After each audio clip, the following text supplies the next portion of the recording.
Okay, so now we cut to the Imperial Palace, and everybody is being hailed as a hero. And Mulan tries to warn everybody about what happened. But because she's now back to being a lady, nobody trusts her. But she begs Shang to talk to his father, or Ling, or Chenpo, or Gao to listen. And Ling, Chenpo, and Gao are for her. They realize just because she's a woman, she's still the person we trusted, the person who helped us. And Shang even comes around. And then Shan Yu and his Mongols attack and take the Emperor hostage. Now, of course, more of them have lived. And, you can't have Jet Li play the Emperor and not give him at least one good fight scene. And so he does. He does take down a few of them. And, Shan Yu has him right where he wants him. And he says, "You could not stop me. Now you will kneel to me." And the Emperor refuses. And Mulan and her friends decide that the best way to get in, pretend to be the concubines. Do the concubine thing, but make it at least serious. The idea that it's to show that they need to use their minds. It plays to Mulan's strengths. Even Shang will get a cross-dressing scene just for funniness. Okay, and Mushu even does his dragon thing once, and more Mongols survived. And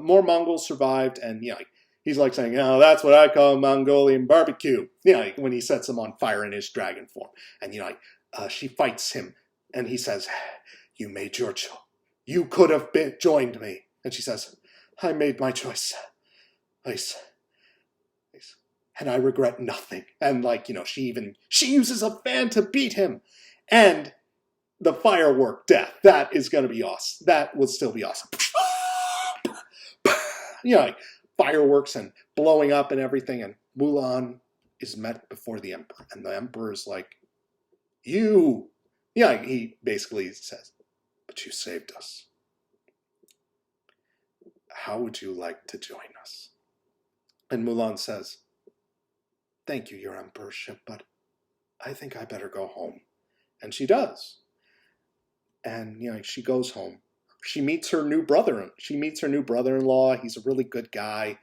And her sister says, "What happened? What was it like?" And she said, "I got a sword." And she says, "You could have gotten a man." Yeah. So maybe we'll make the sister more like the grandma. And then Shang shows up. And he says, "Mulan." And her sister's like, "Go talk to him." It's kind of adorkable, because that's kind of what I was going for with their relationship. Mushu's sitting on top, and he's saying, "Everything worked out in the end, and I get to be the..."